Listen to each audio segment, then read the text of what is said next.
¿Listo? ¿Qué tal? Buenos días. Vamos a continuar con esta exposición, lo que veníamos abordando en la sesión pasada, de acuerdo con la presentación. Bueno, sí, es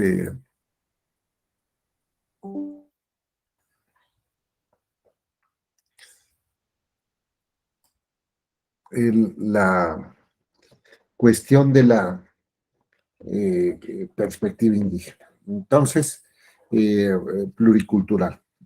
Entonces, esto está asociado, desde luego, con la necesidad de juzgar con perspectiva intercultural. eh, y yo les anticipaba que considero que es importante que en la integración de los organismos electorales también existan eh, integrantes de los pueblos y comunidades indígenas, precisamente para atender esta perspectiva desde una mejor mirada. Yo les comento que, bueno, pues he tenido aproximaciones a estos temas cuando fui secretario de Estudio y Cuenta en la Sala Superior y también secretario instructor, así como magistrado en la Sala Regional Toluca. Eh, Esto implicó acercarme a los pueblos y comunidades, primero a través del Centro de Capacitación Judicial Electoral.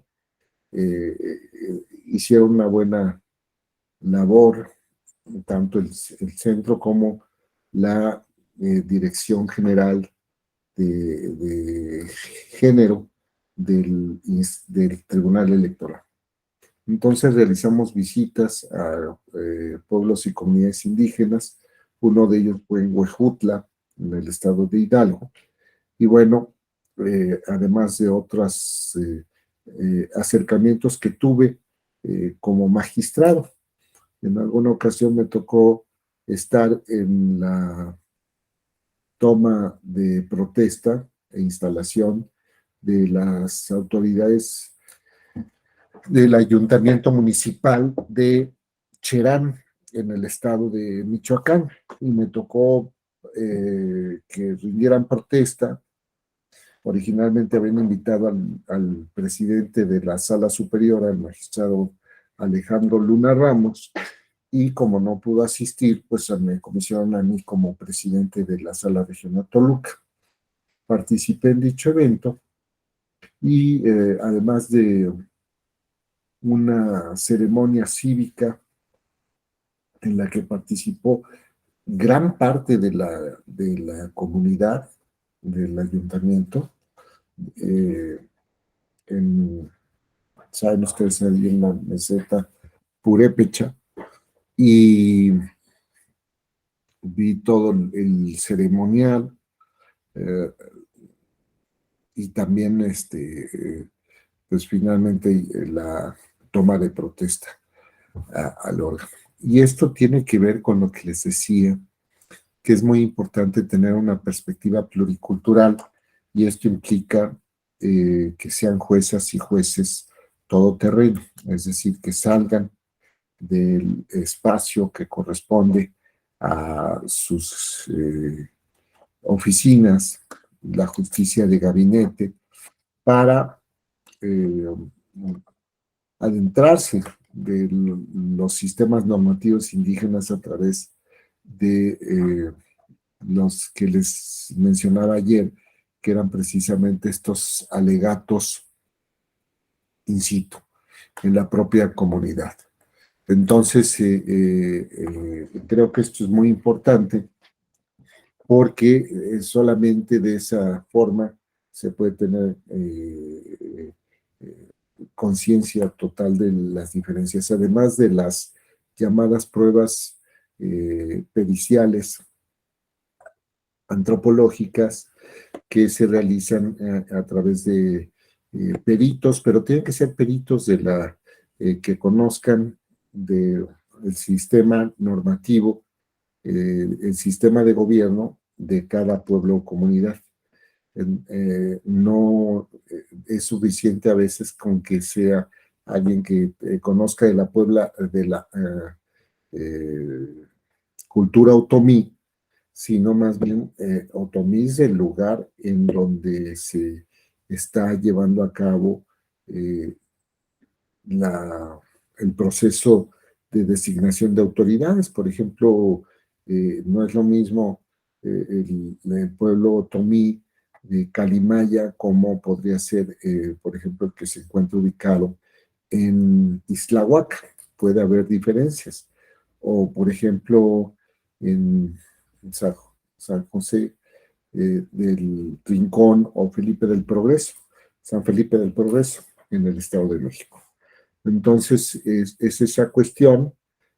Aquí también podemos hacer referencia a algunos casos en donde existe una jurisdicción indígena, por ejemplo, en el estado de eh, Chiapas, Campeche, el estado de Quintana Roo, inclusive en esta entidad federativa, existen las magistraturas y el Consejo de la Magistratura Indígena, además de los jueces indígenas. Aunque ciertamente se ha reservado más a otras materias, como son la civil o la penal, hasta cierto tipo de delitos y penas. Entonces, pues bueno, esto es muy distinto de lo que ocurre, por ejemplo, en el caso de la justicia constitucional plurinacional de Bolivia. Ahí sí efectivamente están integrados eh, magistraturas indígenas. Me parece que son 7 y de los 7 por lo menos 2 tienen que ser indígenas, electos popularmente.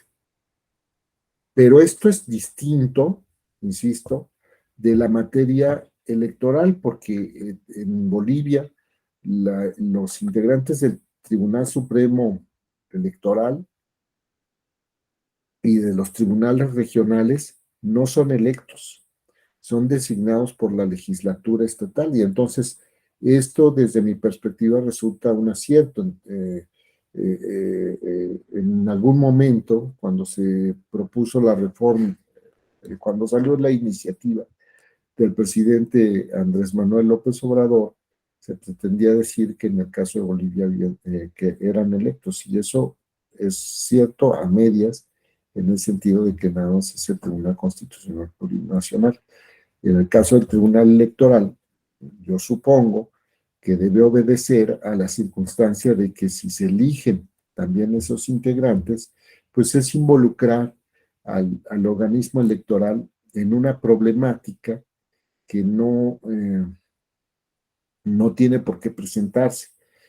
Como sabemos, no es raro encontrar en los procesos electorales cuestionamientos, fundados o infundados, que deriven o que puedan estar originados en una estrategia de deslegitimación, nada más de pues, hacerlo así por parte de los actores políticos, cuando no se aceptan los resultados, como sería una de las exigencias de una cultura democrática arraigada, auténtica. Entonces, esto también se ha convertido en parte de una estrategia. Imaginemos que se diera así en el caso de la jurisdicción electoral o de la administración electoral, pues todos los reclamos, todas las irregularidades, todos los cuestionamientos, toda la legitimación que se da o que puede suscitarse a partir de un proceso de elección de autoridades uninominales o plurinominales, presidencias municipales, integrantes de las legislaturas, presidencia de la República, etcétera. Esto, pues, ahora imaginemos que todos estos problemas se llevan al ámbito electoral, pues me parece que sería un mal comienzo. El estar, comenzar una elección con el cuestionamiento de las autoridades electorales, pues creo que eso es un error. Bueno, entonces, aquí siguiendo con esta cuestión, ya les había señalado unos aspectos importantes que deben tenerse presentes en el caso de las cosmovisiones.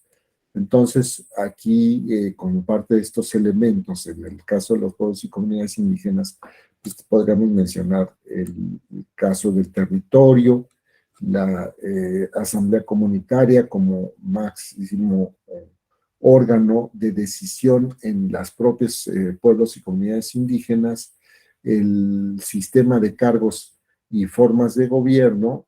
Ustedes saben que el, ocupar ciertos cargos dentro de la estructura de autoridades políticas en los pueblos y comunidades resulta relevante, y esto también tiene que ver precisamente con una cuestión de elegibilidad. Es decir, si tú aspiras a ocupar una responsabilidad en el sistema de gobierno interno de los pueblos y comunidades, tienes que también haber pasado por estos sistemas de cargos.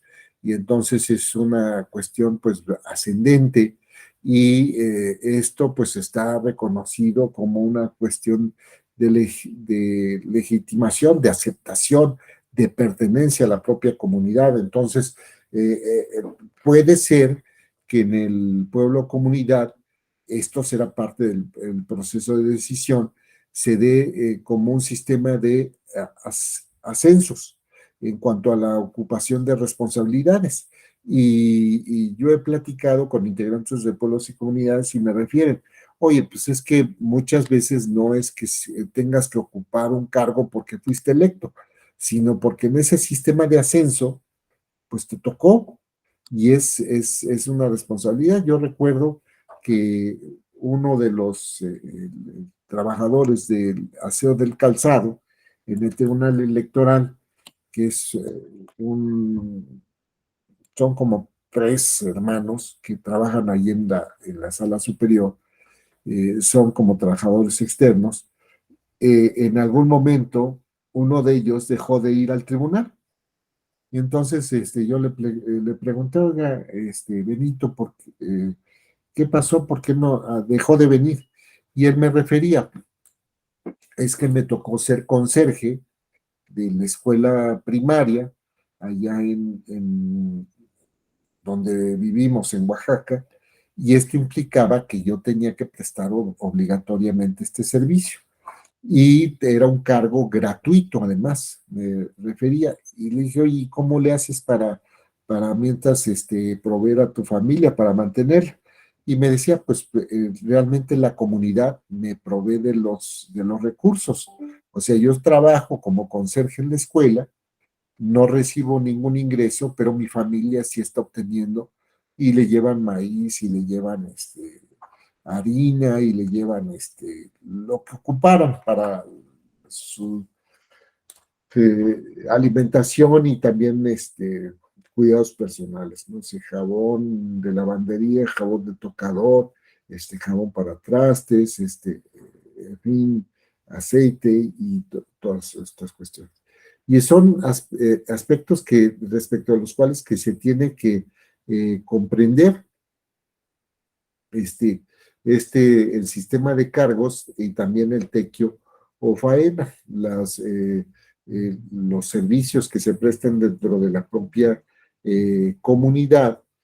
Y bueno, pues también ya les platicaba las problemáticas que se generan, porque, por ejemplo, pues puede haber unidades habitacionales, los fenómenos de conurbación, y esto pues implicará que también se cuestione la circunstancia de prestar el tequio o faena, o qué ocurre, por ejemplo, cuando alguna persona por necesidades laborales se tiene que ir a trabajar a la capital, o se tiene que ir a trabajar a los Estados Unidos o Canadá, con estos programas que se han establecido de trabajo temporal en, en, en el sector agrícola, y que no puede llevar a cabo la prestación del servicio del tequio o faena, cómo se puede atender esta cuestión, o bien que a veces es un servicio que se presta por la familia y que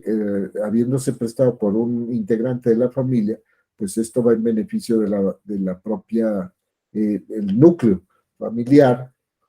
En fin, pero pues con esto no solamente es el afán de mencionarlos, estos casos o ejemplos, sino que son aspectos que constituyen parte del proceso de indagatoria para poder dictar este tipo de resoluciones, considerando estas variables. Aquí podríamos nosotros advertir una cuestión que sería que como exigencia, tanto de quien asesorando o defendiendo un pueblo o comunidad, a alguno de sus integrantes, o la propia autoridad administrativa o jurisdiccional, en el sentido de que se debe tener presente el contexto, porque el contexto es lo que precisamente va a motivar o justificar adecuadamente una resolución. Les decía, también está el caso de las fiestas o ritos colectivos. En alguna ocasión, cuando se dictó alguna sentencia, en el caso de un pueblo y comunidad, luego de que se había anulado, nos decían, oiga, es que si va a haber una reposición del procedimiento, necesitamos que no sea en esta fecha. Y pues yo les preguntaba, y bueno, ¿por qué no puede ser en esta fecha? Si es el tiempo que parece razonable para que se lleve a cabo este proceso. No es que si se lleva en esa fecha, a cabo en esa fecha, va a interferir con las fiestas patronales. Y entonces, o atendemos la fiesta patronal, o atendemos el proceso de elección, o como dice un amigo, o al revés volteado. Queremos que coincida con esa fiesta porque es cuando se realiza la renovación. Bueno, aquí uno podría sorprenderse, digo, eso no es problema. Cuando se dice las elecciones tienen que llevarse a cabo el primer domingo de julio, o el proceso de revocación en el mes de octubre o de septiembre, la consulta popular. Pues aquí es una cuestión que tiene que ver precisamente con este sistema normativo interno, que también debe considerarse. El tema de la lengua o el idioma, que es otra cuestión. A ver, hay que hacer, ¿qué es lo que se ha realizado comúnmente? Se dictan las sentencias, o la de lo que voy a hablar es de las resoluciones jurisdiccionales.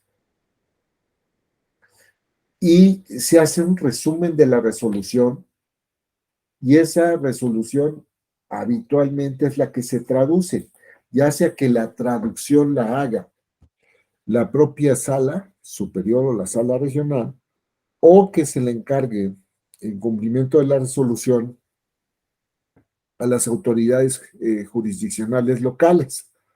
Y bueno, desde luego, pues hay que tener en cuenta cuál es la variante de la lengua indígena que se habla en la comunidad o en el ayuntamiento, o cuáles son las variantes para que se haga la traducción correspondiente. Aunque les debo decir, esta cuestión pues no es muy sencilla porque involucra aspectos que tienen que ver, por ejemplo, con el presupuesto.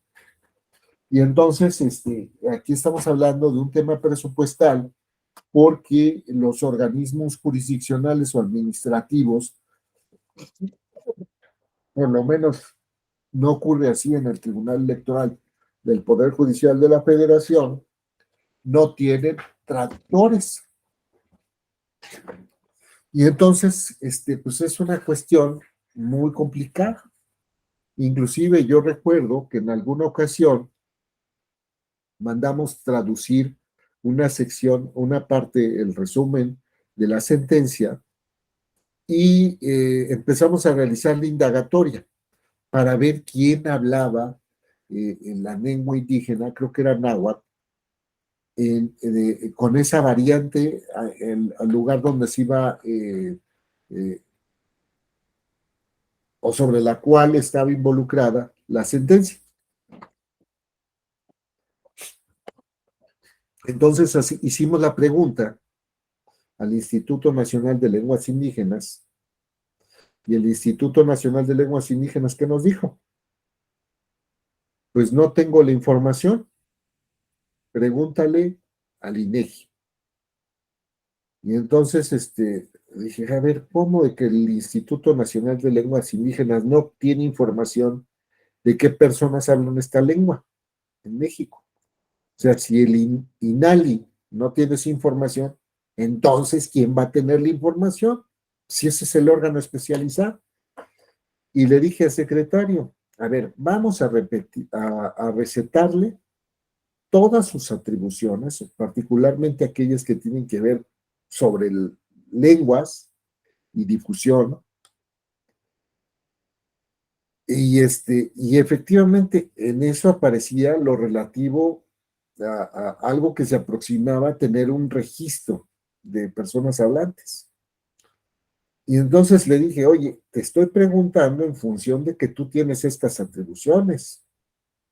Y no considero que deba ser que me mandes al INEGI a preguntarle, porque el INEGI lo que hacen son censos, y esos censos no tienen que ver con eh, realizar un registro de personas hablantes. Como que le cayó el 20 al INALI, y en ese segundo requerimiento, pues ya me dijo, oye, pues son tales personas. Digo, hasta lo que habíamos venido haciendo en la sala regional Toluca era apoyarnos en la Universidad Autónoma del Estado de México. Tienen un centro de enseñanza de lenguas. Claro que es como el CELE de la Universidad Nacional o el que se conocía como CELE. Creo que ya varió el nombre, no sé si ahora es facultad o escuela. Y, y entonces ellos eran los que nos apoyaban con las traducciones. Pero luego teníamos otro problema. ¿Y cuál era este problema? El problema era que cuando nosotros como sala regional mandábamos a hacer las traducciones, las personas que hacían las traducciones generalmente eran indígenas y no estaban dados en el registro federal de causantes. Y entonces ustedes saben que cualquier dinero que se paga por una autoridad, pues tiene que estar amparado por una factura o un recibo de honorarios. Y entonces era un tema, porque no tenían recibos de honorarios. Y yo pensaba, dije, pues esta es la ironía, la paradoja de las autoridades electorales, o por lo menos el tribunal, que dicta sentencias con perspectiva pluricultural y sin embargo sus disposiciones administrativas no tienen esa perspectiva. Y entonces, pues, ¿cómo le hacíamos para pagarle si no tenía facturas? En fin, pues es una cuestión, yo lo platiqué con las autoridades administrativas y pues no sé cuál fue el desenlace, realmente se los digo, pero sí me llamaba la atención esta cuestión. Y así como esta, hubo otras cuestiones. Y les decía también tener en cuenta este aspecto de la comunalidad, como el sujeto colectivo, la propia comunidad, inclusive antes del pueblo, tiene mayor importancia como sujeto de derecho. Entonces, pues bueno, fue un aspecto que tuvimos que tomar en cuenta. Y les decía, la cuestión esta de la autodeterminación y autorregulación, que es el reconocimiento de este derecho a identificarse, a cuál es la consideración deseada respecto de los otros hacia uno mismo o una misma, en función de que es integrante de un pueblo o comunidad indígena, y que esto también implica la posibilidad de autorregularse. Con estos aspectos que vimos hace la exposición pasada sobre de cuál es el órgano regulador y cuál es el procedimiento que se sigue al respecto para establecer esas disposiciones que se entienden o que se asume que son obligatorias para la propia comunidad. Y la cuestión de la prohibición de la asimilación o integración forzada, es decir, no puedes juzgarme a partir de tu cosmovisión y decir que mis normas, mis procedimientos, mis autoridades tienen que configurarse a partir de esa consideración, de esos valores, de ese código de valores o principios que corresponden a una cultura ajena, que no es la indígena. Entonces, esto está prohibido. ¿Por qué? Porque tiene que hacerse más bien desde la perspectiva, desde el lente, la lente de esta visión pluricultural. Entonces, ya vimos también el tema de los sujetos, el tema de la autoascripción y un poco más adelante vamos a ver también el tema de la consulta. Y entonces, el ámbito jurisdiccional, bueno, pues ya les dije que tiene que ver con el contexto, considerar ese contexto desde una perspectiva, desde una realidad y desde una eh, eh, retrospectiva, más bien, la historia, una realidad y con prospectiva, es decir, hacia adelante.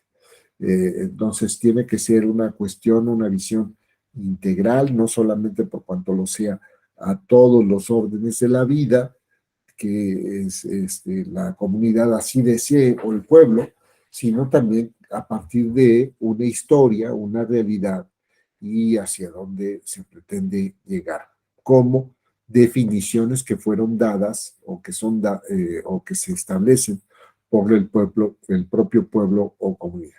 Entonces, esto nos lleva a la cuestión del diseño de la ley y sus contenidos. Como ustedes saben, los pueblos y comunidades indígenas tienen derecho a que se les consulte cuando se establecen reglas, leyes, cuando se asumen o se establecen determinaciones de carácter administrativo que tienen incidencia dentro de la propia comunidad. Entonces, este es un tema que no solamente tiene que ver con la forma, el diseño, sino también con los contenidos. Y entonces es una cuestión de procedimiento. Toda ley, toda determinación administrativa de carácter general que tenga incidencia en los pueblos y comunidades tiene que ser sometida a consulta. Entonces, aquí les quiero señalar el caso de dos leyes, que son la ley del sistema de sistemas electorales indígenas para el estado de Oaxaca, que es una ley que fue sometida a una acción de inconstitucionalidad, que fue la 83 diagonal 2015 y sus acumuladas 86, 91 y 98, y que por la circunstancia de que no fue sometida a una consulta, fue invalidada por la Suprema Corte de Justicia de la Nación. Y lo mismo ocurrió con una reforma en materia de elecciones indígenas al Código Electoral del Estado de Hidalgo. Tampoco fue sometido a una consulta. ¿Y qué generó esto? Pues precisamente su invalidación a través de las acciones de inconstitucionalidad y que fueron en este caso la 108 de 2019 y su acumulado la 118 también de ese mismo. Entonces, es muy importante. Y nos pasó en otro tipo de decisiones que se fueron adoptadas por autoridades administrativas que tuvimos que echar para atrás en la propia sala regional porque no habían sido sometidas a consultas, sobre todo cuando, por ejemplo, se empezó a construir el catálogo de ayuntamientos, municipios, el catálogo de sistemas normativos internos, en el caso de los municipios del estado de Hidalgo. También en esa ocasión hubo problemas y dijimos, pues no puede ser así, para que la conformación de este catálogo, para su instauración del reglamento, los ordenamientos correspondientes, tienes que consultar a los pueblos y comunidades indígenas. Aunque aquí ha habido decisiones de la Suprema Corte de Justicia de la Nación donde se ha señalado que en el caso de que se establezcan acciones afirmativas, no necesariamente tiene que haber consultas a los pueblos y comunidades indígenas por el carácter de las decisiones. Bueno, yo creo que, pues bueno, está el criterio de la Suprema Corte, sabemos las implicaciones de que lo determine un órgano terminal como la Suprema Corte, pero desde mi perspectiva, pues creo que es necesario, muy provechoso, inclusive en esos casos, realizar las consultas. Bueno, entonces está esta cuestión. Ya les había mencionado el día de ayer que en estos casos, antes de pensar en cualquier tipo de decisión, inclusive en los temas que tienen que ver con nulidades, hay que pensar también en una cuestión que pase por un procedimiento virtuoso de mediación y conciliación, eh, de consultas, mediación, conciliación, en fin, todo lo que implique un acercamiento a los pueblos y comunidades indígenas para tener una mejor aproximación al problema, inclusive en el proceso de construcción de las soluciones. Entonces, y para esto es muy importante el establecimiento de habilidades, de capacidades directivas, ejecutivas por parte de las autoridades administrativas electorales.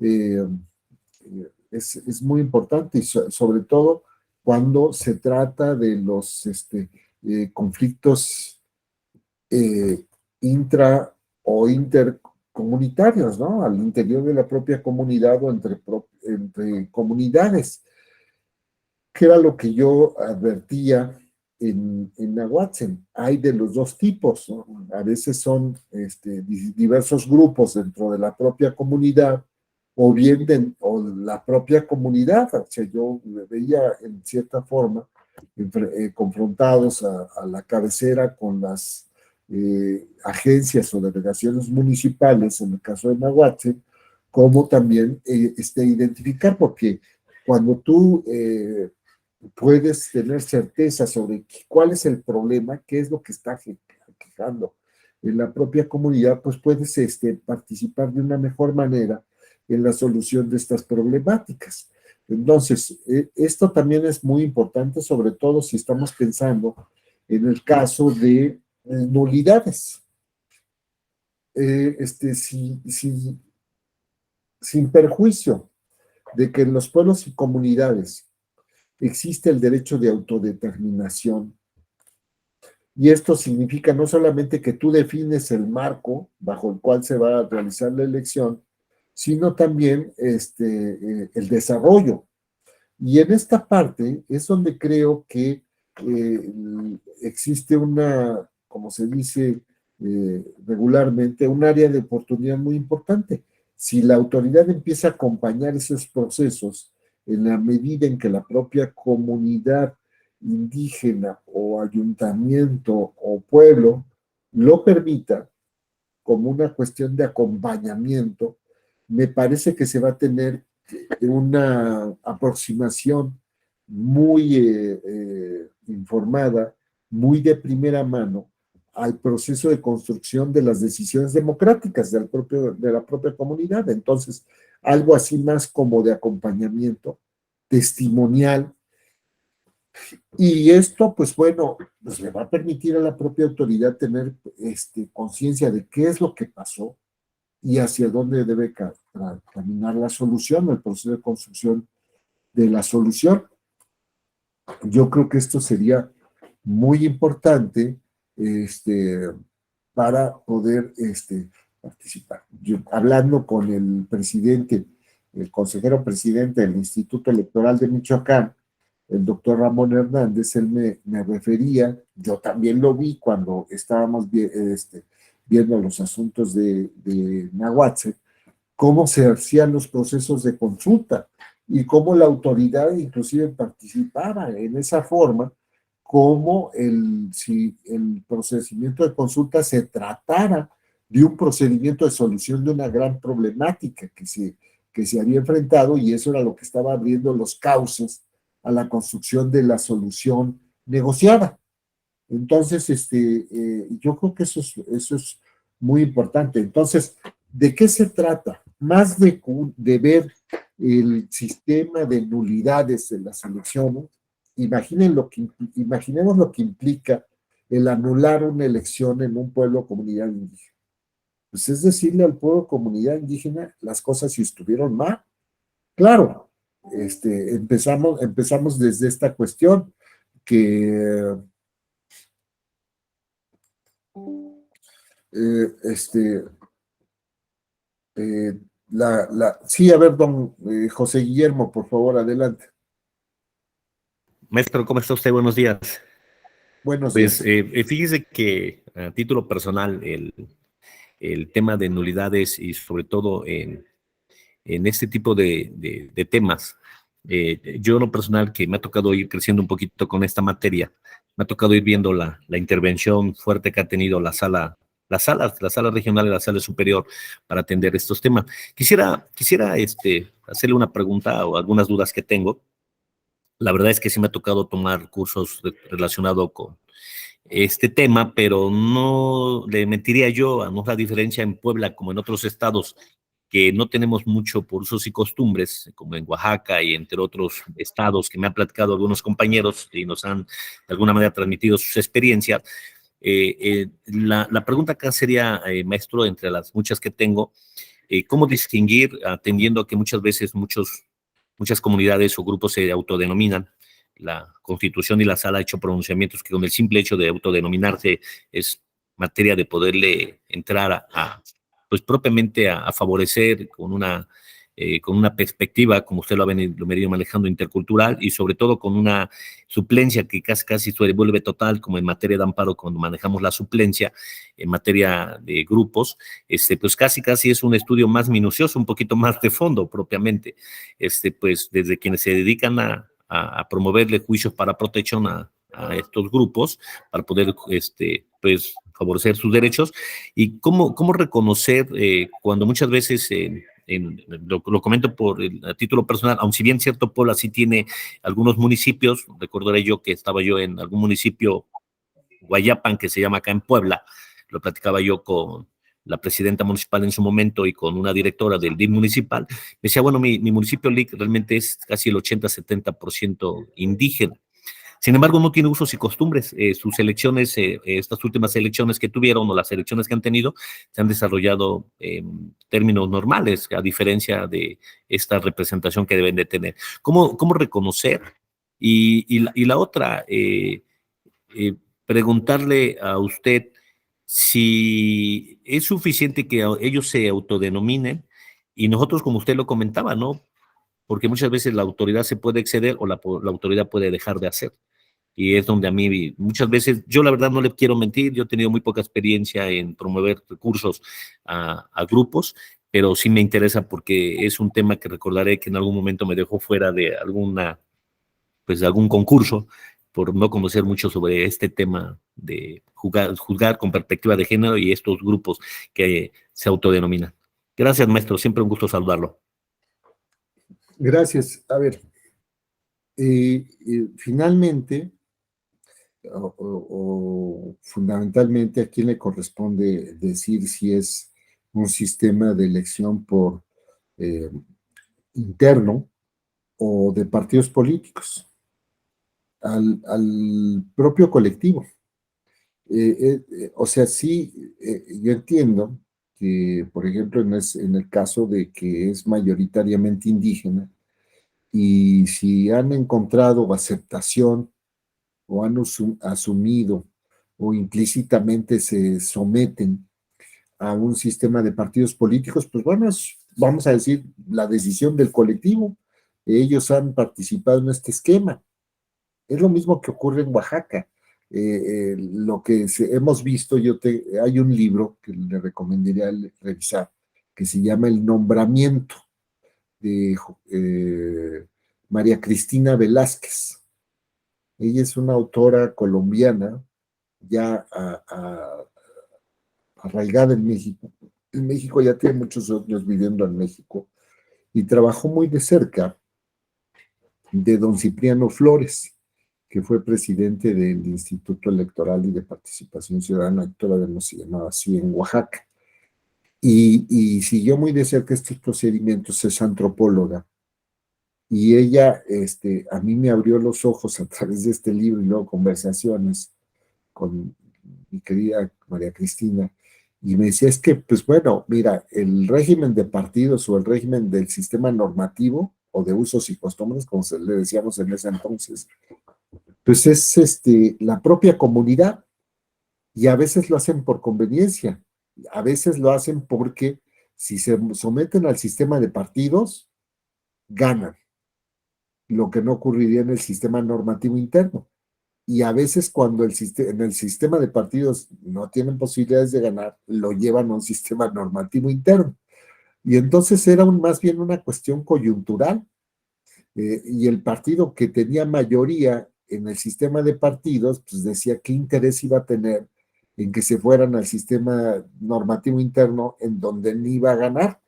Entonces, pues quedaban así. Y como son decisiones que se adoptan, inclusive de proceso en proceso, ahí se puede ver bien que no tengo el dato, pero no hay ningún problema, de que en un momento, en un trienio, la comunidad diga sistema interno y al siguiente sistema de partidos y nadie les va a decir nada, porque finalmente es una decisión comunitaria.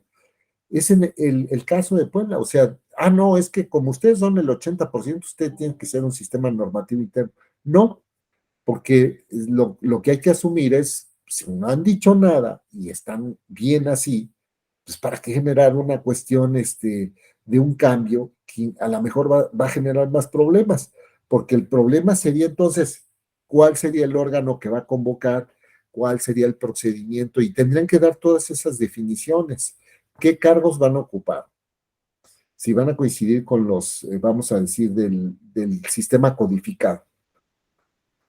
¿Qué procedimiento vamos a seguir? ¿Cada cuántos años? ¿Quién va a convocar? ¿De quién va a ser esa decisión? De una asamblea.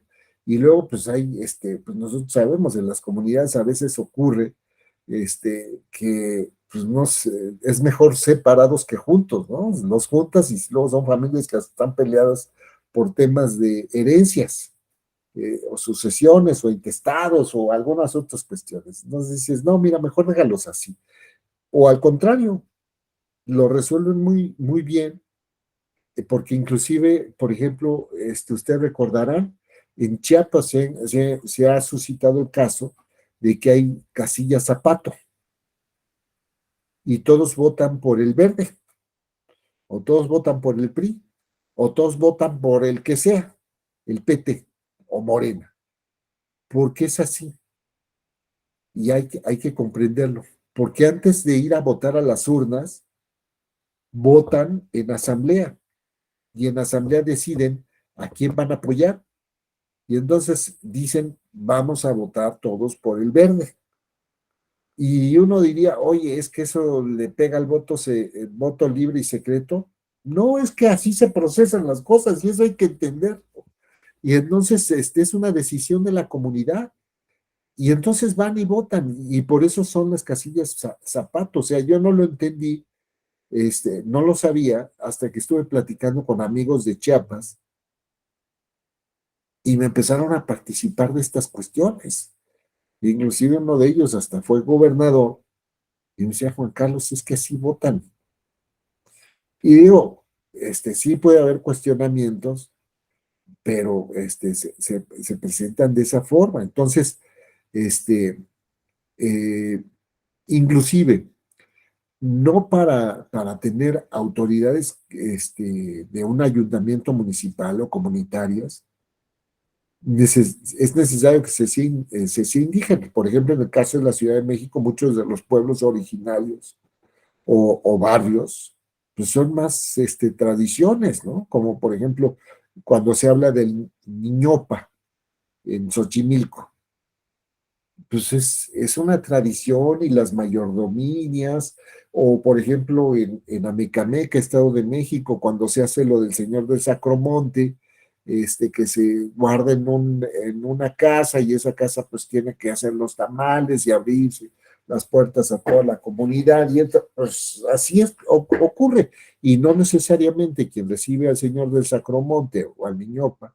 pues es indígena, sino es lo que podríamos mencionar como pueblos equiparados. Y eso podría ser. Entonces, es una cuestión de un proceso de investigación antropológico.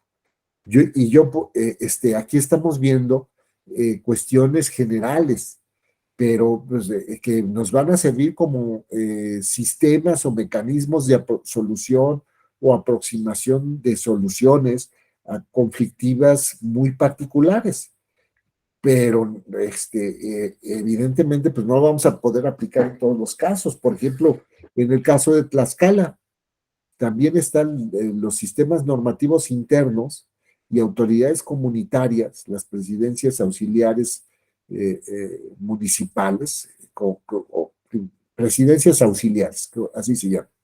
Y, y también cursan de esta manera, ¿no? Tienen que ver entre rituales y políticas económicas y educativas, según yo lo vi, o como también lo vi en Cherán, que es un sistema de organización político, económico, porque tiene que ver desde el establecimiento de autoridades, la explotación de la tierra y la organización de los procesos educativos. Y era muy importante, o sea, del tiempo que estuve ahí, pues me decían, no, ya es que ahora venga a ver la orquesta creo que era de la secundaria, que la habían fundado y también me platicaban del tema de la seguridad, las llamadas rondas o el de la administración de los recursos, la explotación de los bosques, y además la organización de las autoridades políticas y religiosas. Y, pues, es que es un concepto integral, pero evidentemente pues yo no lo llevaría a otros lados, sino más bien a través de estas decisiones. Conclusión, ¿qué diría? Perspectiva, cosmovisión, autodeterminación y autorregulación, prohibición de asimilación, determinación de sujetos, quién, autoascripción, esto que venimos dando, ¿no? Que nos aproxima más herramientas para la resolución de conflictos. Y yo diría, pues hay que echarle una ojeada porque hay mucha información ya sobre esto, afortunadamente, los precedentes de la Corte Interamericana, de la Sala Superior, de las salas regionales, lo que vienen haciendo las compañeras y compañeros de Oaxaca o de otras entidades federativas, ¿no? O de lo que se viene haciendo, como vamos a ver un poco más adelante. ¿De acuerdo, compañero José Guillermo? ¿Alguna otra participación? Bueno, a través de estas preguntas, pues bueno, lo podemos hacer como un proceso de diálogo, que es más bien un intercambio de opiniones, de experiencias. Digo, eso es lo que a mí lo que también me ayuda muchísimo, compañeras y compañeros, también para ir trabajando estas cuestiones, además de otras que he visto, con mi actividad como secretario de Estudio y Cuenta, como magistrado y en distintos eventos en que me ha tocado participar y visitas y todo, como también les voy a platicar Fíjense que una de las láminas que les pasaba, sí, quedé de mandarles la presentación, pero le estoy haciendo unos ajustes y hoy, concluyendo la exposición, se las mando. Que fue, por ejemplo, Gracias. aquí, sí se los voy a mandar, ya sé que el prometer no empobrece, o como dice la canción, como la negra te digo que sí, pero no te digo cuándo, ¿no? Entonces, no, sí, al terminar la exposición. Vean ustedes que yo lo que les platicaba, les decía, esto lo tenemos que ver más como diálogo de aproximación de soluciones, de construcción de soluciones, eh, y comprender la importancia de este proceso de acercamiento. Yo cuestiono muchísimo la forma de hacer justicia, de impartir justicia en estos temas, porque regularmente todo se hace a partir de la sede, el lugar en donde están ubicadas las salas o los tribunales locales, y no hay diálogo, no hay acercamiento, no hay empatía, no hay en fin, participación, o sea, no todo tiene que ser, aquí está, por ejemplo, Margarita Dalton, en esta otra está James Anaya, o aquí Popak, de consultores de Naciones Unidas, los dos indígenas, y Margarita Dalton, del CIESAS, del Centro de Investigaciones en Antropología Social y esas de investigación y estudios en antropología social, que son investigadores, antropólogos, eh, sino más bien a partir de los integrantes de los pueblos y comunidades. Entonces, esto nos cambia a todos, nos va a cambiar la perspectiva. Y es una parte que hay que insistir. Me ha tocado ver cómo se construyen las decisiones y todo eso a través de un frío expediente, que no te va a decir gran cosa. ¿Dónde están las verdades que muchas veces no se reflejan muy bien en el papel? Cuando hay diálogo, cuando uno se siente escuchar. Y así me pasó, les voy a comentar cuando fue estas eh, compañeros, ya les decía, del Tribunal Constitucional Plurinacional de Bolivia, este, a ver, ¿cómo se llama? Ay, ya se me olvidó el nombre, pero bueno, Petronilo, el magistrado Petronilo y el magistrado Choque Capuma, me empezaron a explicar lo que implicaba la concepción de la vida, de la Pachamama, del buen vivir en Bolivia. Y entonces es una cuestión que informa sus instituciones y su sistema normativo. El caso de la compañera Mariel Segura de Ascos, jueza constitucional afroecuatoriana en Ecuador. Esto me abrió a mí los ojos, y yo decía, qué importante es escucharlos y comprender este, de lo que estamos hablando. O sea, y yo les decía, oiga, quiero hacer un evento sobre pueblos y comunidades indígenas. Y esto implicó que ir a hacer un periplo, un viaje de ir a visitar las comunidades. Y fui a Pichátaro, ya ni me acuerdo, a ver, aquí lo tengo en el teléfono, la información. Los lugares que estuve visitando, que fue Isla Huaca, San Felipe del Progreso, San José del Rincón. A ver, aquí está.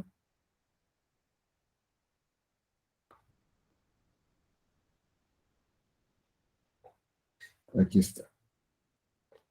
Fuimos a Paracho, Zitácuaro, Nubio y Tingambato. Y estos del Estado de México que les estaba mencionando, y tuvimos encuentros con comunidades purépechas, otomís, mazahuas y tlahuicas. ¿Y cuál era mi objetivo? Mi objetivo es que vengan aquí a hablarnos, y contactamos a actividades de la propia comunidad, a uno que se llama Trinidad, el Tata Trinidad de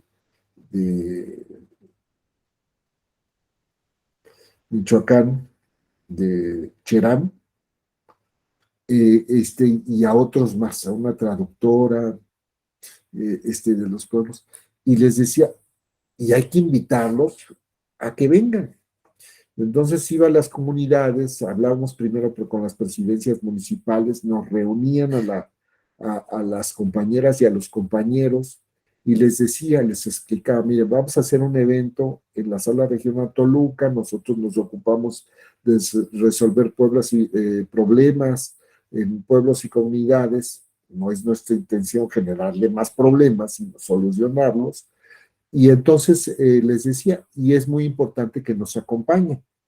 Pero como parte de eso, les decía, nosotros podemos ver lo de su traslado y lo de su hospedaje en Toluca. Si quiero que vayan, tengo que pagarles el traslado y el hospedaje y la comida, porque si no, entonces para ellos va a implicar un sacrificio mayor de pagar pasaje, hospedaje y comida. Y entonces hay que traerlos y invitarlos.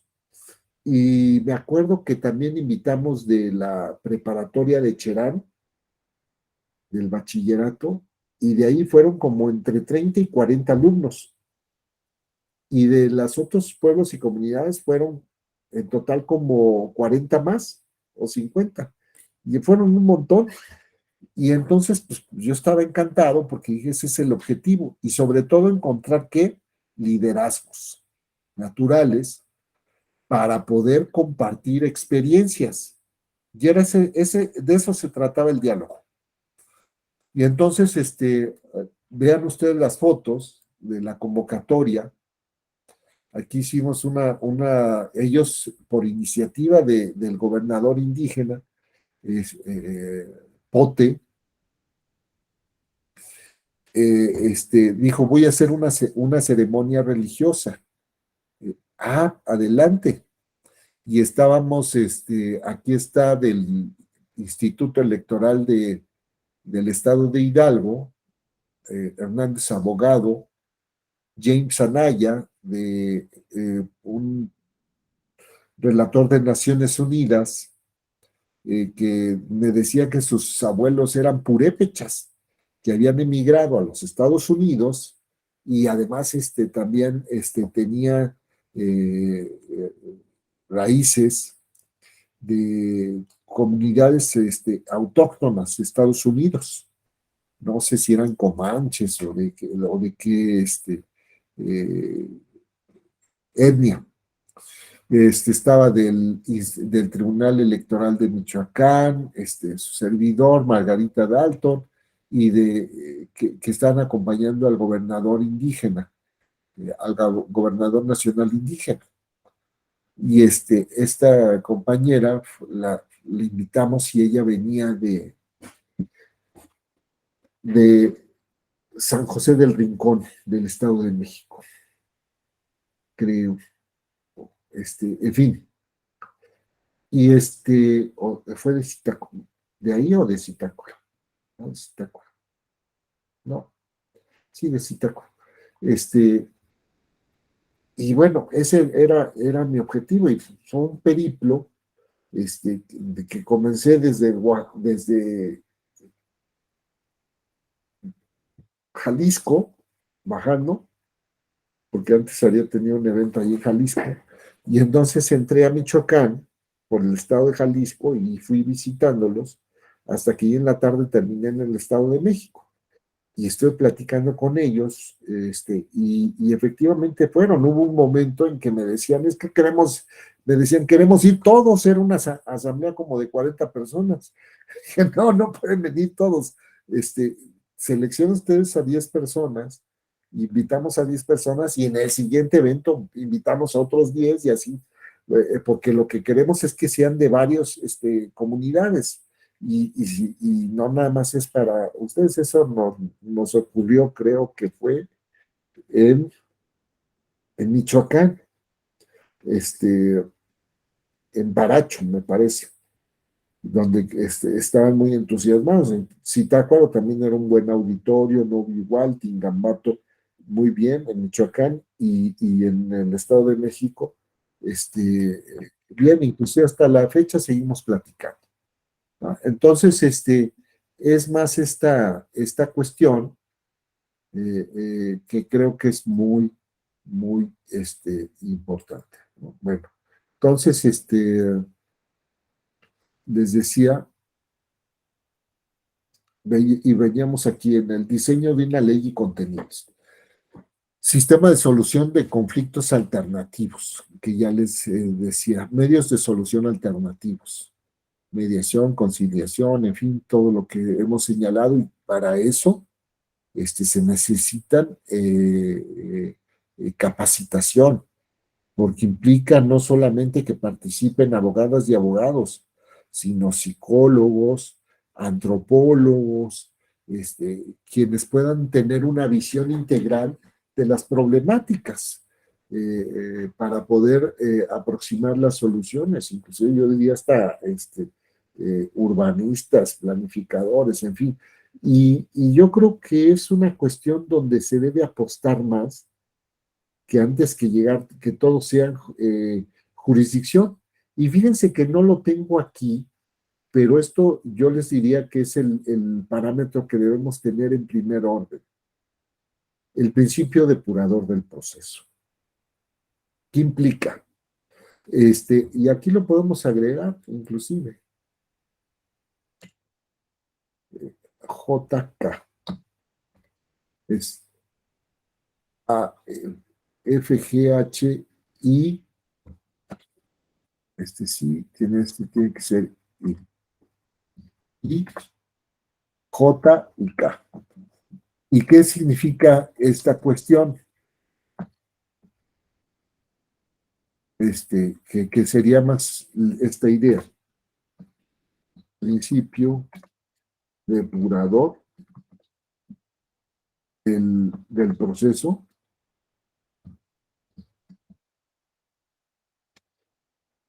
y nulidad de elecciones. Hagan de cuenta que es así, ¿no? Que regularmente, ¿en qué se piensa?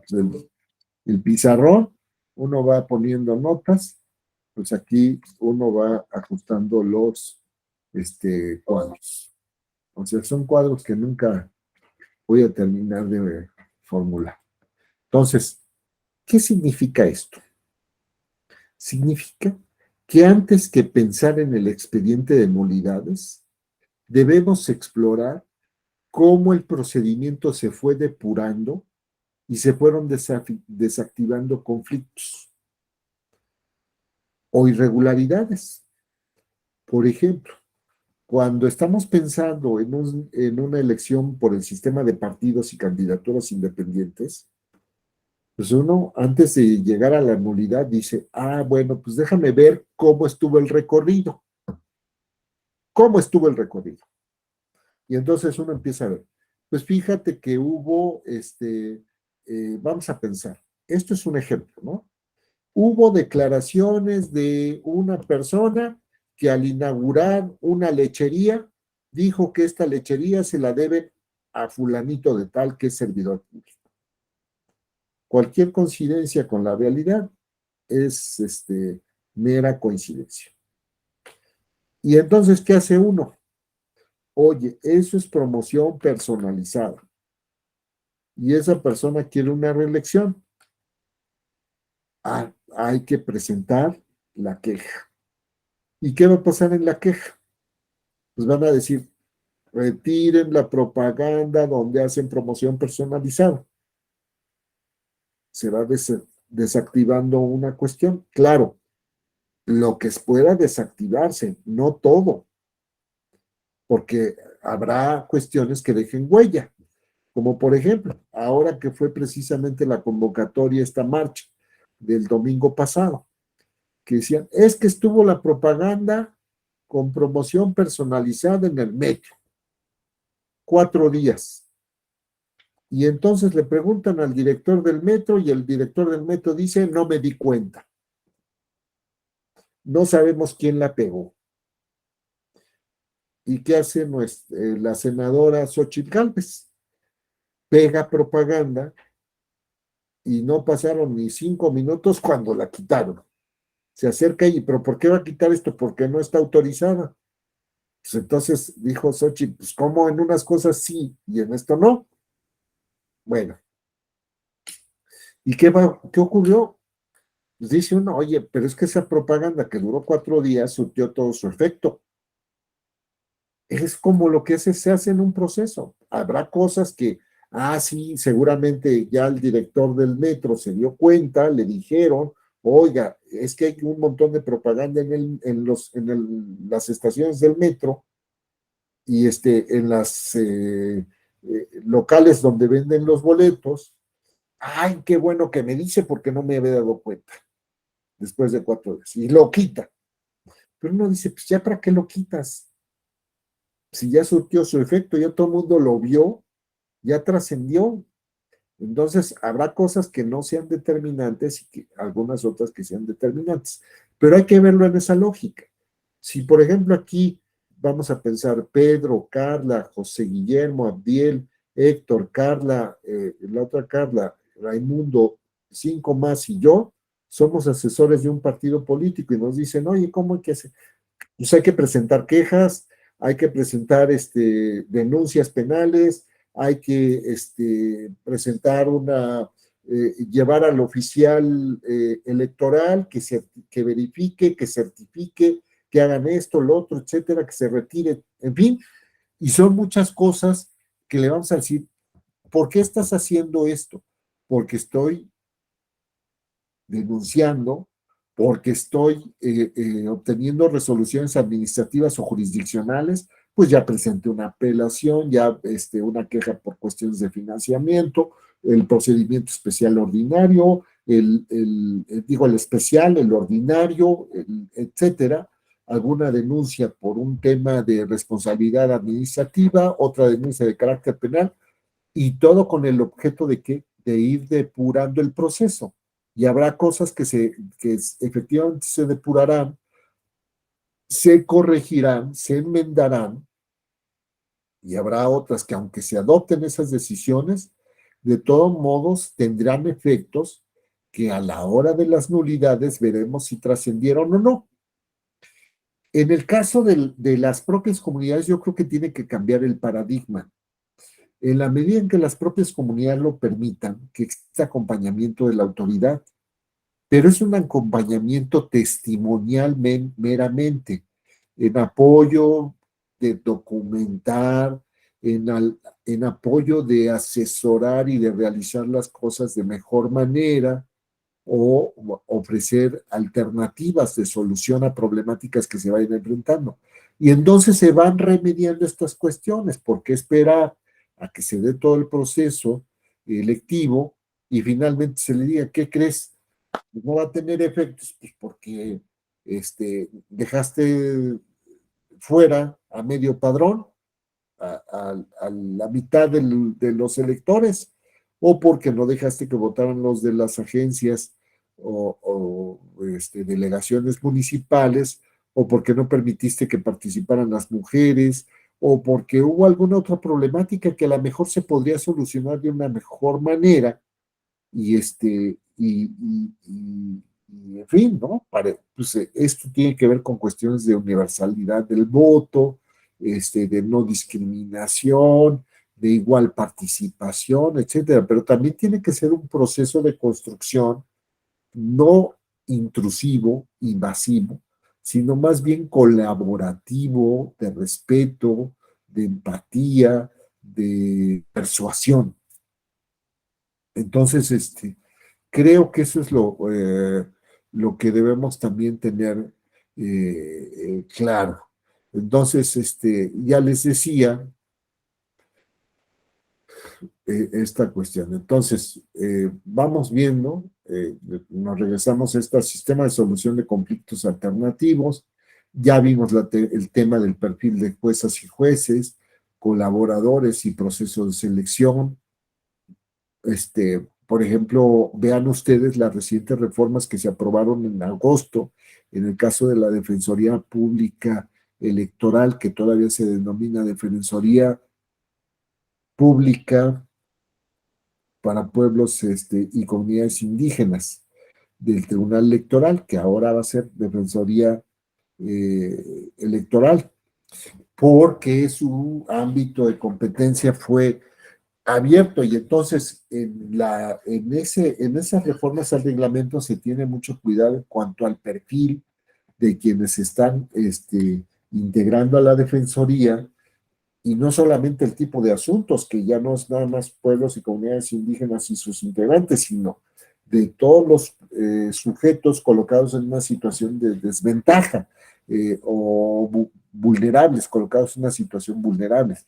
Mujeres, niñez, migrantes, mujeres por temas de violencia política de género, violaciones a la paridad, entre otros sujetos. Entonces, en su espectro, su competencia se amplió, pero esto también va de la mano del caso de las habilidades y se ha sido muy cuidadoso para que se integren personas que hablan lenguas indígenas, que hablan alguna otra lengua, sobre todo dirigido a las comunidades migrantes, sujetos desplazados por cuestiones económicas que se encuentran allende las fronteras de México y que también merecerían de estas protecciones. Entonces, las defensorías públicas, su competencia y habilidades se amplió también porque se reconoce una carrera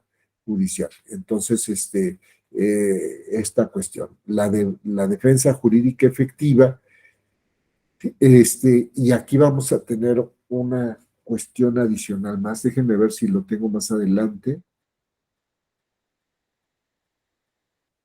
Si no, lo voy a incluir en este momento.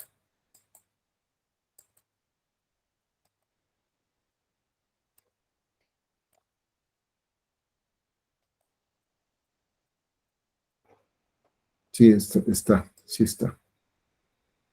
sí está, pero bueno, a ver si podemos llegar a esa parte. Entonces, esta cuestión de la defensa jurídica efectiva, que efectivamente tengan posibilidades ciertamente de acceder a la defensa. Y esto implica para el juez obligaciones. ¿Cómo se piensa que debe ser un proceso judicial? ¿Cómo se cree o se considera en principio, por lo menos formalmente, que en qué plano se encuentran colocados los sujetos del proceso? Se considera que están colocados en un plano de igualdad. Es decir, el proceso es un combate judicial entre iguales. Y yo diría, si por ejemplo estamos pensando que un particular, vamos a pensar, va contra una empresa o contra un sindicalizado, contra el sindicato, va una persona contra el Sindicato Mexicano de Electricistas o de Trabajadores Petroleros de la República Mexicana o de el Sindicato del Instituto Mexicano del Seguro Social o contra Coca-Cola o Embotelladora Metropolitana o contra Ticketmaster o Viagogo. Tú vas contra ellos. ¿Hay igualdad en esta relación o hay asimetría? pues pareciera que hay asimetría, ¿no? Es un combate entre David y Goliat, pero pues a veces ni siquiera David tiene piedras y la onda o la resortera o lo que sea, ¿no? Es un combate entre desiguales. ¿Y qué se requiere en esos casos? Cuando los sujetos están colocados en una situación de desventaja, que el órgano jurisdiccional actúe como como órgano equilibrador del proceso, para que efectivamente el combate sea entre iguales. Y entonces, ¿qué va a hacer ese órgano? Pues echar mano de todas sus atribuciones. Y sus atribuciones cursan desde qué? Desde que se tramita el proceso hasta que se dicta la sentencia y se cumpla, y durante todo el proceso. Entonces, va en todo el plano del desarrollo del proceso. Si nosotros pensamos en un proceso judicial, ubicamos en la materia electoral la tramitación, la sustanciación, la resolución y la ejecución. Muchos nos dicen, es que el juicio nada más va desde la demanda hasta la sentencia. Y yo digo, hay que pensarlo inclusive desde antes, porque los juicios se tramitan, ¿cierto? Se presenta una demanda ante la autoridad responsable. ¿Y por qué hay que verificar o revisar que se dé ese plano de igualdad? Porque se dan violaciones al proceso. Yo lo he visto. Por ejemplo, no sé si les comenté en ese asunto de Valle de Chalco. En ese asunto de Valle de Chalco, ¿qué enseñanzas me dejó? Resultó que en una ocasión, bueno, llegan los integrantes de esta comunidad de Valle de Chalco a la sala, y en el alegato me empiezan a exponer que cuando se presentaron ante el Tribunal Electoral del Estado de México, presentan se presentan y les dicen a los de la oficialía de partes, es que venimos a ver qué ha pasado con nuestra demanda. Y le exhiben la copia fotostática del acuse de recibo de la demanda a los oficiales de partes, según lo que me narraban. Y me dicen, respecto de esta demanda no sabemos qué ha pasado. Le digo, muy bien. Y fíjense, yo estaba en la sala regional Toluca, y lo que me estaban narrando era de lo que había ocurrido cuando presentaron la demanda en el Tribunal Electoral del Estado de México, supuestamente. Y siguen con su relato. Y entonces les decimos, no sabemos qué ha pasado con nuestra demanda, que se presentamos ante la autoridad municipal de Valle de Chalco. Y ya pasaron muchos meses y no han resuelto. Queremos saber qué pasó. Y les dijeron, miren, con su copia, no es una copia fotostática del acuse de recibo, no podemos hacer nada. Porque lo que nos tienen que exhibir es el original del acuse de recibo, donde consta el sello y la firma y la fecha de que les recibieron una demanda que ustedes presentaron. Y entonces me quedé así y dije, a ver, si ellos están en Toluca y narran esto, ¿qué implicaba? Que se tenían que trasladar desde Toluca hasta Valle de Chalco. ¿Cuánto se hace de tiempo? Como 5 o 6 horas, porque el tribunal está por Ciudad Universitaria y de ahí a la terminal es como media hora. Bueno, en camión no sé cuánto sea, ha de ser como 40, 45 minutos. Llegan, compran los boletos. Si la corrida sale como en media hora, pues ya se aventaron 1 hora y cuarto desde que salieron de Toluca. Y luego en llegar a observatorio, que serían como unos de 1 hora a 1 hora 15 minutos, 1 hora y media. Entonces ya serían 2 horas 45 minutos más o menos. Y luego de observatorio, cruzar la ciudad para llegar a Valle de Chalco, pues serían unas 2 horas o 2 horas y media. O sea, son casi 5 horas de ida y 5 horas de regreso. Y lo que cuestan los pasajes. Pero, ¿por qué hacen eso? ¿Que no era muy fácil aceptarles la copia fotostática y mejor pedirle un informe a la autoridad? Infórmame sobre esto. Y si en el informe se atrevía a decir es que no sé nada y es una copia fotostática y yo no recibí nada, bueno, pues entonces, pues mandar un actuario a que les presentara la contestación de la autoridad y que ahí mismo le requiriera a los de Valle de Chaco, a los actores, pues original del acuse, y entonces pues darle para adelante, ¿no? Y al contrario, por la falsedad de declaraciones de la autoridad, pues dar vista al Ministerio Público. Pero bueno, finalmente dije, pues esto ocurrió allá y yo soy la instancia federal, ¿y qué puedo hacer? Y pues si me lo presentan por escrito, pues yo les pido el informe. Oye, por cierto, respecto del medio de impugnación que te presentaron a ti, de lo que resolviste y cuya sentencia está revisando, me están diciendo esto. Y entonces te requiero que me informes qué pasó y que me digas si tienes protocolos de actuación para pueblos y comunidades indígenas que resulten obligatorios para tu personal en la Secretaría General de Acuerdos, oficialía y todos. Y entonces dije, pues ya sé que me van a contestar que ahí respetan los derechos humanos y que jamás los violan y que son muy cuidadosos con los indígenas y que les dan trato VIP. Sí, ya sé que me van a contestar eso y que no va a trascender al juicio, pero ¿de qué va a servir?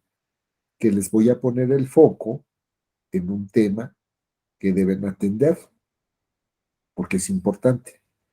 Entonces, ahí entendí, como también me ocurrió en otro asunto en Michoacán, cómo desde la tramitación hay que actuar con perspectiva de pluricultural, haciéndonos cargo de estas situaciones desaventajadas para poder ir remediando cuestiones. Y entonces dije,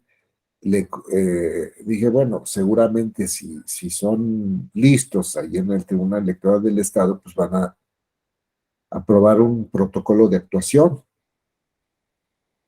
Y esto implicaba también cuestionarnos.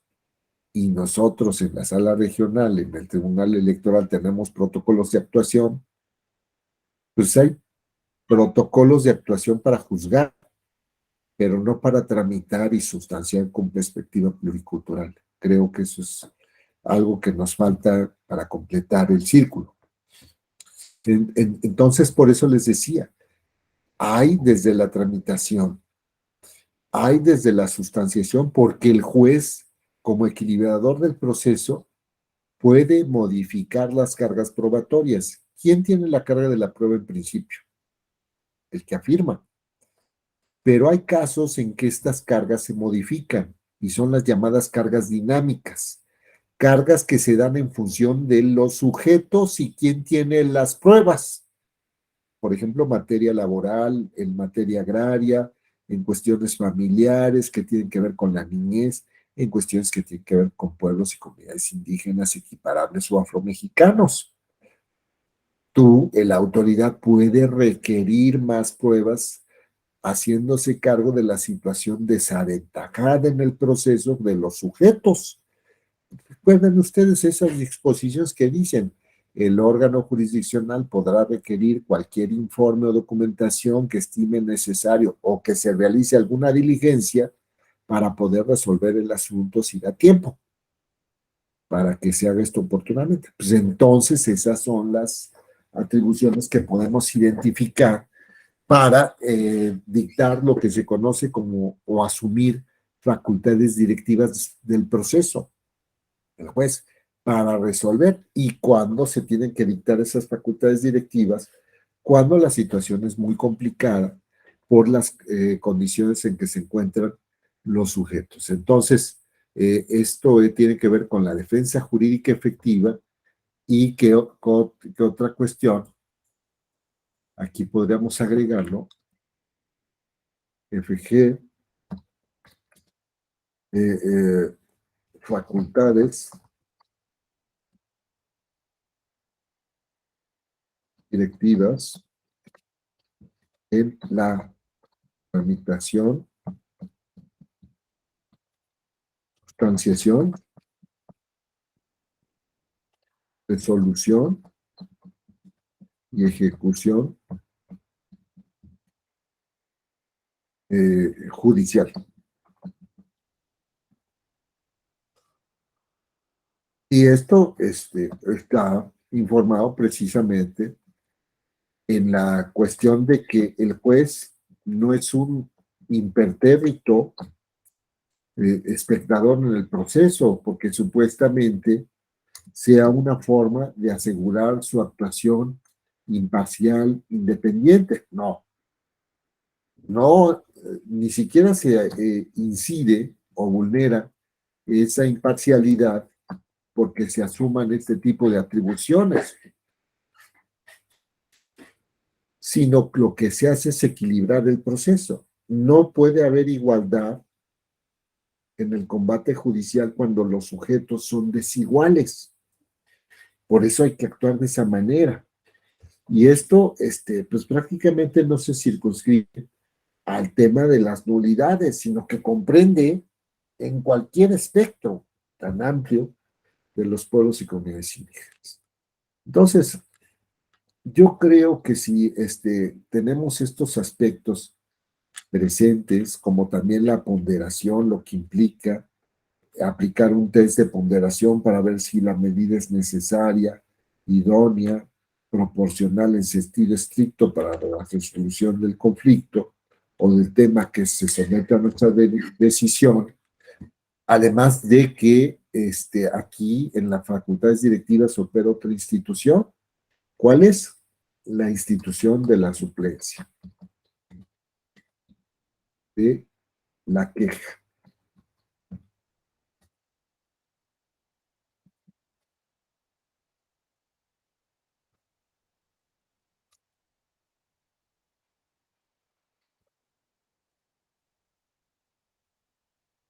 ¿Esto qué significa? Que la suplencia es tan amplia en razón de los sujetos que no solamente se limita a una suplencia de deficiencia, sino una suplencia de todos los aspectos. Eh, por eso es tan amplia, es una suplencia, inclusive yo diría, no solamente de la deficiencia, sino de la falta de los agravios.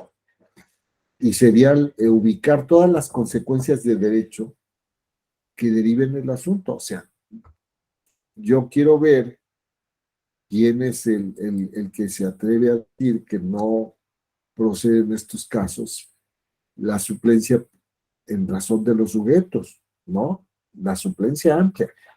Entonces, tener muy claro esta cuestión. Pero bueno, volvemos al tema de la ponderación como un mecanismo de solución. Ya planteamos también la cuestión de la jurisdicción indígena, que ha habido más bien en otras materias, penal, familiar, civil y hasta cierto grado o cuantía, y que en algunos otros casos se necesita la homologación por jueces no indígenas, pero no así en el caso de Quintana Roo, un poco en el caso de Chiapas, hasta donde tengo revisar.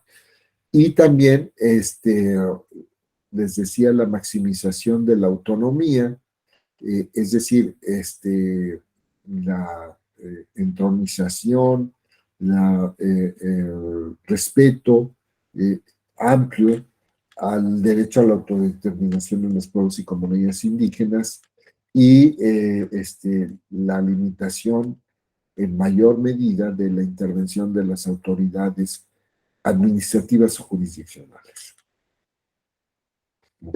Y luego, un procedimiento con obligaciones amplias para las autoridades responsables y jurisdiccionales, que era esta cuestión de las facultades directivas. Y en el caso de las autoridades responsables, ¿qué implica esto? Ustedes saben que las autoridades responsables como partes en los medios de impugnación, ¿qué deben hacer? Pues precisamente aportar toda la información y documentación que sea necesaria para la resolución del asunto. Y esto no implica que se trate de una facultad eh, discrecional de la autoridad o de otra naturaleza. No, es una obligación de aportar todo lo que conduzca a la resolución del asunto, no de lo que crea, quiera o esté en su ánimo aportar. Y lo que ya habíamos visto del principio depurador del proceso y la nulidad electoral. Hay esta cuestión que ya habíamos visto de las llamadas acciones afirmativas. Ya distinguimos entre lo que es el modelo originario o autóctono y el otro que es de acciones afirmativas o integracionista. Dimos ejemplos y luego también están las características de las acciones afirmativas, como en todos los casos, que son medidas de carácter electoral, proporcional, razonable y exigibles, y que lo que buscan es ir solucionando las desigualdades estructurales, ancestrales, que se presentan entre las personas, en algunos casos por pertenecer a colectivos que tradicionalmente han sido invisibilizados, sujetos a una situación de desigualdad o discriminación no estructural y o respecto a los cuales pues, existe solamente una igualdad formal porque materialmente o desde una perspectiva sustantiva pues no existen equilibrios y están esta desigualdad, discriminación que hacen exigible la aplicación de estas acciones afirmativas temporales proporcionales, razonables y que resultan exigibles. Estas acciones afirmativas no debemos entenderlas como excepciones al principio de igualdad, sino medidas que lo que están buscando es precisamente establecer un plano de igualdad entre los distintos sujetos del proceso político, cultural, en todos los ámbitos. Por ejemplo, en el caso de Estados Unidos, como ustedes saben, ha habido acciones afirmativas inclusive para el ingreso al sistema educativo, a las universidades, para tantos espacios para las de origen asiático o latinos o del afroamericanos para que puedan integrar o ingresar a las universidades. Y esto pues ha llevado a que se identifique en el constitucionalismo las llamadas categorías sospechosas, es que de esto que se identifica como tratos diferenciados, cuyo objetivo es positivo en cuanto a tienden a equilibrar, pero ya la misma circunstancia de que establezca diferencias implica que se identifiquen como las suspicious classifications, ¿no? O sea, las categorías sospechosas por estos tratamientos que consisten en apoyos o llamadas acciones afirmativas, ¿no? Entonces, tener en cuenta estas cuestiones. En México también se ha seguido esta doctrina de las categorías sospechosas para advertir si tienen un tratamiento discriminatorio o efectivamente coinciden con las llamadas acciones afirmativas.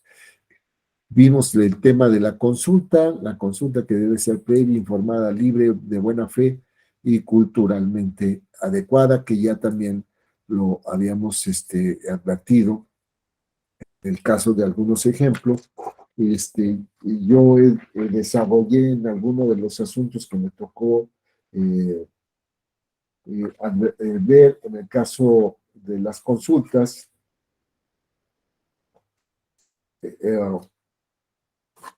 y me permití hacer un desarrollo de los aspectos que tenían que tocarse. Además de esto, de que debe ser previa, informada, libre, de buena fe y culturalmente adecuada para cuando se va a adoptar alguna medida de carácter legislativo, administrativo, que tiene incidencia en la propio pueblo o comunidad, tiene que realizarse una consulta previamente, es decir, en forma razonablemente anticipada, para que la propia comunidad pueda obtener información pertinente, suficiente, culturalmente adecuada, sobre el proceso o la decisión, sus implicaciones, que esto pueda hacerse sin ningún tipo de coacción, es decir, donde solamente esté la voluntad de por medio de la propia comunidad y de buena fe, es decir, sin algún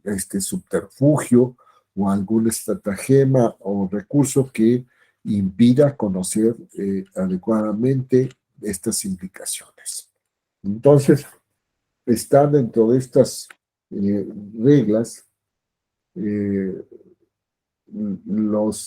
con independencia de la forma y los medios por los que se realice y difunda la convocatoria a una asamblea general comunitaria, se consideran los siguientes elementos mínimos objetivos a los que ésta debe atender.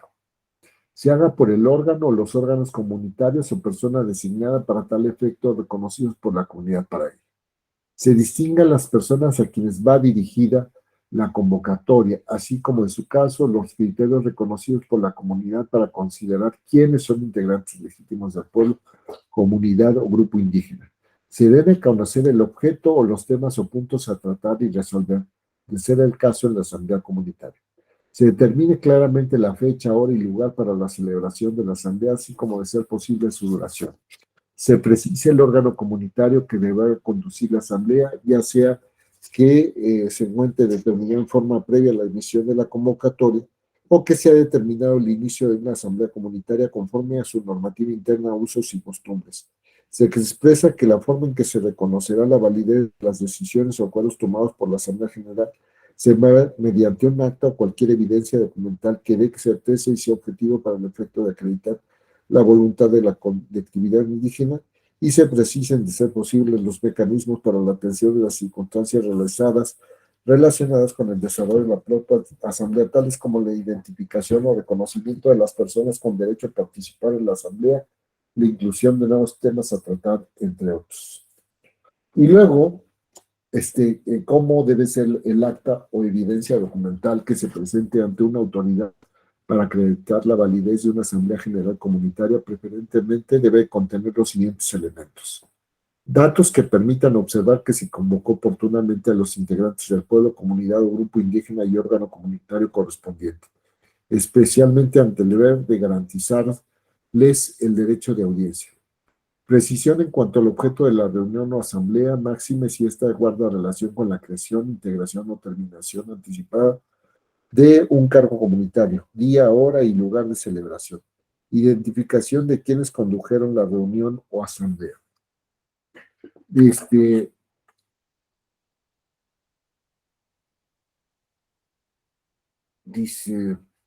día y hora de celebración, identificación de quienes condujeron la reunión o asamblea, identificación con expresión de los elementos correspondientes para atenderla y que son aceptados por la comunidad y número de personas indígenas asistentes.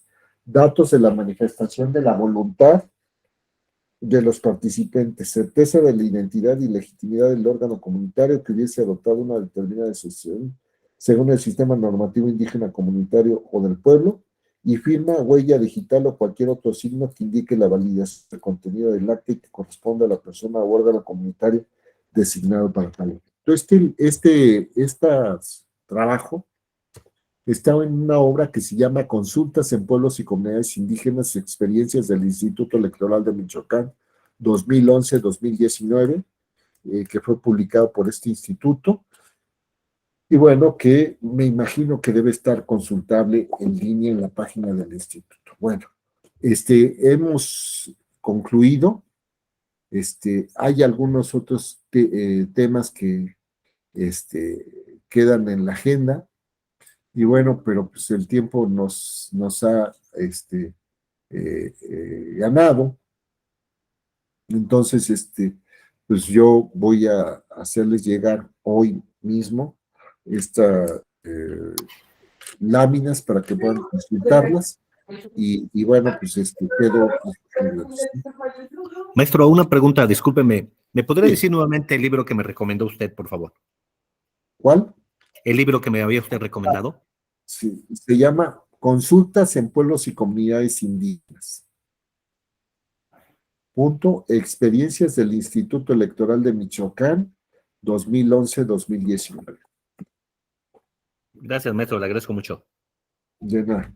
Entonces, ahí está a mí me tocó hacer el prólogo o presentación, sí, el prólogo.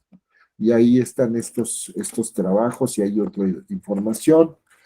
Tengo algunas publicaciones por ahí, hay varios autores que han publicado. En el Tribunal Electoral hay bastantes trabajos que se han publicado por Enrique Inti, Roselia Bustillo Marín, su servidor, Anita Parastu, y todas esas publicaciones están en línea. Ahí las pueden consultar, las pueden bajar, imprimirlo si quieren, de la página del tribunal. Bueno, si no existen Gracias. alguna otra intervención, pues les agradezco su tiempo, su paciencia, y les aseguro que hoy mismo, en menos de una hora, van a tener disponible la presentación. ¿De acuerdo? Muchísimas gracias, un gusto, maestro. No, Gracias, Perfecto, profesor. maestro, amable. hasta luego, Héctor, Carla, Leila, José Guillermo, Raúl, Abdiel, Raimundo, Carrión Tapia y tres más. A ver, déjenme ver quiénes son estos tres más para agradecérselos. Es Antonio, José Guillermo, Leila, Raúl y Raimundo. Gracias. Hasta luego.